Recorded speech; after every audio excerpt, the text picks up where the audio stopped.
Il est 13h08 sur Europe 1 et c'est une figure du terrorisme qui va être libérée, ancien ennemi public numéro 1 dans les années 80. La Cour d'appel de Paris a en effet ordonné ce matin la remise en liberté du militant pro-palestinien Georges Ibrahim Abdallah.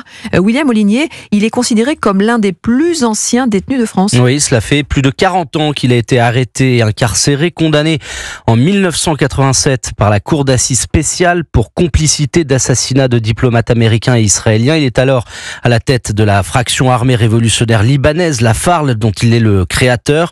L'organisation a revendiqué plusieurs attentats à la voiture piégée dans les années 80. Georges Ibrahim Abdallah, 74 ans aujourd'hui, réclame depuis 25 ans sa libération. Il nie son implication dans ces crimes tout en les qualifiant, je cite, d'actes de résistance contre l'oppression israélienne et américaine.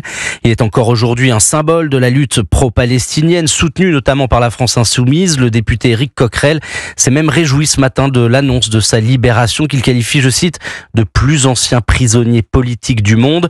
Sa libération interviendra la semaine prochaine. La justice l'a conditionné par l'obligation de quitter la France et de ne plus jamais y remettre les pieds. Georges Ibrahim Abdallah devrait rejoindre dès sa sortie de prison son village d'enfance dans le nord du Liban. Les précisions de William Olinier du service police-justice d'Europe.